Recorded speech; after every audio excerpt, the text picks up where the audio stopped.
What's up, YouTube? Welcome back to Common Sense, Logic, and Reason. And as always, thank y'all for joining me today. And as you know, I've always talked about how I've been red pilled for the last 15 years. And that's been a good while now. And over these years, I've had run-ins with many liberal leftists. And I've developed several tips for debating them. And you employing these tips, you will pretty much debunk and destroy any liberal leftist in the debate. And so this is my tips for debating liberals. And there are many people out there, I'm pretty sure, who have something similar. For instance, such as Ben Shapiro. He has his 10 points for debating liberals. And even Tariq Nigga Please, he has his tips for debating suspected white supremacists, of course. So these are my 7 tips for debating liberals. Now, the first 3 involve, preparation. Anything involves some type of preparation. So you have to prepare yourself if it's a football game, basketball game, whatever it is, you have to prepare yourself for it. So the first tip in debating liberal leftists is you have to not give a crap. Again, you have to not give a damn at all and let them know that facts don't give a damn about their feelings. And if their feelings are hurt, well, you have to get over it. They'll live. But you never give a damn about foolishness. And you, like I said, you let them know that, facts, your feelings just don't supersede facts. And if somebody is offended by the fact that the earth revolves around the sun, well, either they need to get a grip of that, because the sun ain't gonna, the earth is not gonna stop revolving around the sun because somebody's feelings hurt. So, like I said, let them know you don't give a damn, and you don't give a damn by anything at all except for facts and statistical data and evidence. They bring anything other, you don't care, you're not trying to hear, all you want to hear is the facts. And you don't give a damn about their feelings, because their feelings don't matter. So that's point number 1 in debating liberals. Now, point number 2 is know your facts, know your evidence, know your data, know your statistical data. And that's part of the reason why I'm making these videos to begin with, to expose people to information and facts and they probably never thought of. Expose people to things such as racist rhetoric. If you hear the information and you get the data, and for most cases, you can just debunk liberal points before they can even finish a sentence. You could be ready to pounce upon it and to destroy it. But knowing your data is basically, that's a central point to conservatism. Conservatives, we are always armed with data, and leftists are armed with feelings and how they feel. So, and by the way, if you don't know the information, we're not perfect. We're not all knowing. Everybody doesn't know anything. So if you don't know the information and data, just say, hey, I don't know. But oftentimes, just analyzing what they're saying is enough to debunk it. But, know your facts, know your data. And if you don't know the information, then say, I don't know. That's point number 2. Now, point number 3 is cement the goalposts in place. You have to always cement the goalposts with liberals, because they will wiggle their way out of, or try to wiggle their way out of anything. Part of that is setting the rules before you play the game. Again, with any game you play, I don't care if it's football, Monopoly, shoots and ladder, there's always rules, and you have to set the rules before the game starts so that people don't change the rule and attempt to try to move the goalposts on you. It's something like the word racist. Well, what is the word racist? Define it. Are we going with the real meaning of racism, that being a inherent belief in superiority based upon race, or is it the revised meaning, this quote unquote privilege with the power to affect somebody's life? Which one are we going by? Set the rules. It can't be flip-flopping. A good one is the word coon. You often hear blacks referring to conservative blacks as coons.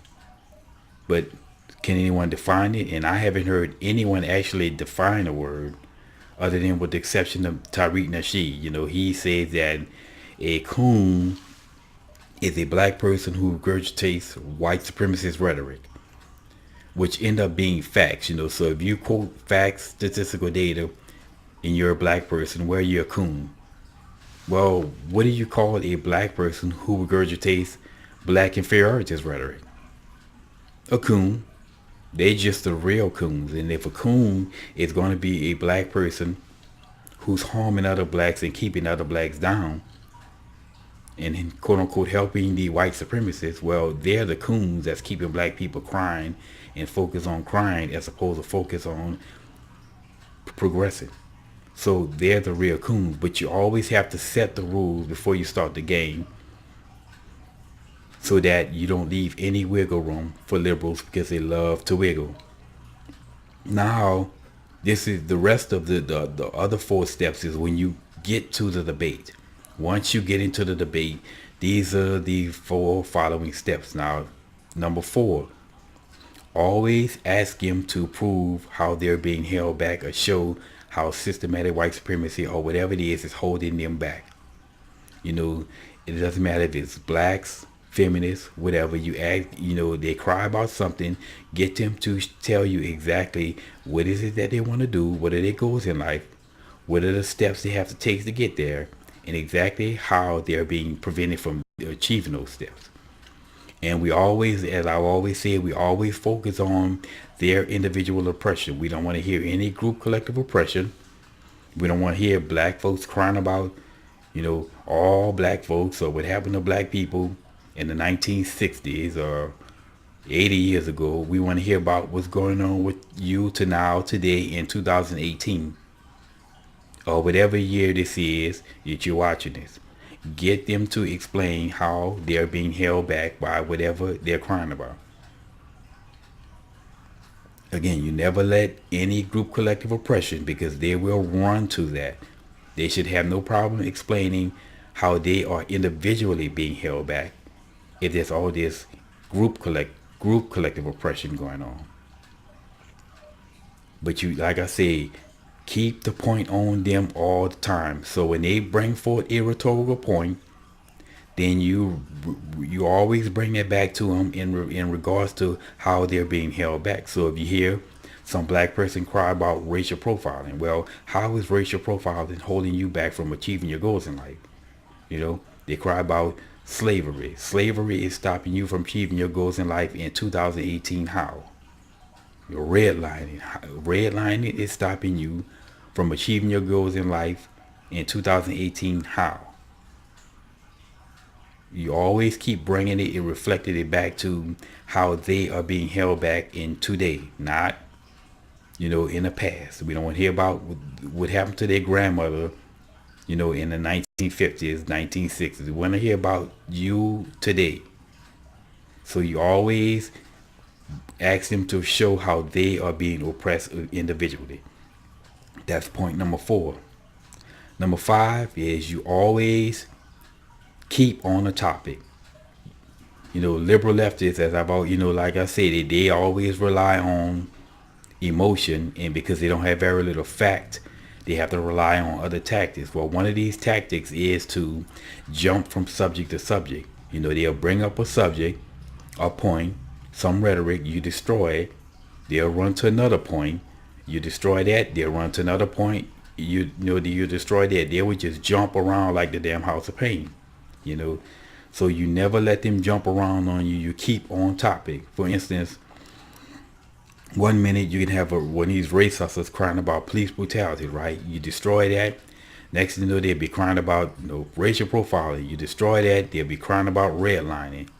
You destroy that, they'll be crying about slavery. You know what I'm saying? You destroy that, they'll be crying about money being locked out of the hand of black people, and so on and so forth. And next thing you know, before you know it, we'll be on Trump's tariffs, and all in the span of 5 to 10 minutes, they will jump around like there's no tomorrow. But you don't let them play Qbert on you. You keep on topic, and you stay on that topic until you're ready to to switch to another topic. You allow it to go, then you allow it to go, but you never let them change it on you. You never let them jump on you until you allow it or you're ready to jump, and let them concede a point. If they, like I said, if they can't tell you how redlining is stopping them from achieving their goals in life in 2018, they get them to concede the point that it's pointless. And if they can't, then we don't leave it. But like I said, you keep them on point. Do not let them play Frogger on you. Don't let them jump from lily pad to log, to lily pad to log, because that's what they will do. But always keep them on subject and on point, whatever point we discuss it, until you are ready to change. Point number 6. Call them on their hypocrisy. When you hear it, call them on it, and don't let any hypocrisy slide, because they will be a bunch of hypocrites. Again, this is another tactic of liberals, hypocrisy. They will commit hypocrisy like there's no tomorrow. It's kind of like all these people with Trump. Everybody's offended by grab a pussy. Everybody's so offended by grab a pussy, right? Meanwhile, these be the same females, shaking their ass in the club to some of the most vulgar hip hop lyrics that you can imagine. These are the same females back in the day, and even probably now, used to listen to 2 Live Crew, and nobody can listen to 2 Live Crew and then cry about grab a pussy. Please. These are the same people, when Chris Rock said smack it with a dick, put a dick in the ear, they were all laughing. Nobody was offended, but now they're offended by grab a pussy. This is the type of hypocrisy I'm talking about. And then you have the people who have a problem with the border wall, right? Living in gated communities behind walls. They'll say, no Trump, no wall, no USA at all. Well, how about you come from behind your walls first before you start talking all that nonsense? If you don't sit up and tell me, we don't want a wall, and you living behind walls, and you wall your house in, you build a fence around your home, and say build bridges, not walls. That's ridiculous. That's hypocrisy. And all these politicians, these leftist politicians, they always want to ban guns while being protected by guns, armed guns, and oftentimes government supplied Secret Service that we as taxpayers are paying for. They're being protected by guns, but they don't want you to have a gun to protect yourself. And just like that, you remember that politician from that congressman from Hawaii? They have all these feminists crying about patriarchy and sexism, and then she gonna talk about, say that men need to sit down and shut up. Somebody with some Republican with some cojones should have stood up and took this woman to the woodshed with that hypocrisy. Again, you can't let any hypocrisy slide, because they're a bunch of hypocrites. That's just liberals for you. Now, point number 7, and the last point. Again, just like the hypocrisy, call them on their lies and their half-truths. And another tactic that they use is the lies, the half-truth. That's what they do. It's kind of like keep calling or referring to Trump as a fascist. Trump is anything but a fascist. He's not even remotely close to being a fascist. But yet people keep saying he's a fascist. And I seriously doubt that 90% of these leftists even know what fascism is or could define fascism. But they keep spewing fascist. Another lie or half-truth is labeling everything conservative as alt-right, Nazi, KKK, right? Or white nationalists. Even though white, all these things, you take each and every one of these groups together, put them together, and they are a fraction of the conservative party, a fraction of a fraction. That's not even anything that conservatism support. Most conservatives are completely opposed to any quote-unquote white supremacist rhetoric or belief. But yet they label everything to the right and white as white supremacists or white nationalists. Hell, I've heard black people called white supremacists and Nazis. Another thing is this whole white nationalist foolishness, right? As if the word nationalism is wrong. I don't think they even know what nationalism is. And they keep saying, well, Hitler was a nationalist, right? Well, yeah, Hitler was a nationalist. Hitler was a socialist nationalist. Okay? Socialism or Nazis were socialism. Okay, it's socialism is part of the word, the acronym Nazi. So they were national socialists. They were not capitalists like most conservatives are. And the difference between national and socialist is that nationalism is not a belief system or governmental system. Socialism is. Nationalism just means to be patriotic about your country. There's nothing wrong with being patriotic about your country. No more is something wrong to be patriotic about anything else. You know, your high school, you pull for your high school team, your college, you live in a certain state, or you're a fan of this certain college. Whatever it is, nationalist, just being patriotic. There's nothing wrong with being patriotic about your country. So nationalism, like I say, nationalism is not a governmental system. It's just being loyal or patriotic about something. But socialism is, and that's what liberal leftists have in common with Nazis. But they want to talk about nationalism, which is absolutely meaningless. It means absolutely nothing, but they want to ignore the part about socialism. Again, lies and half truths. So you make sure you call these liberal leftists out on their lies, and there will be plenty of them. And that's all 7 tips. And I've been using these and employing them since I've been red pilled, and I've learned and acquired these skills, these tips, ever since I've been red pilled and have been dealing with these liberal leftists. And you know, if you just employ one of them, just use one of these tips, you can, literally win a debate against liberal leftists, especially the real stupid ones.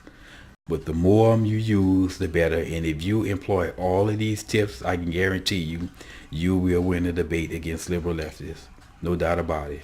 And these tips have never done me wrong. But this, like I said, just to inform and educate on reality out here. And like I said, I'll keep feeding truth and knowledge out there and facts to educate and learn. And I always say, knowing is half the battle. That's why I keep making these videos. And as always, y'all, until next time.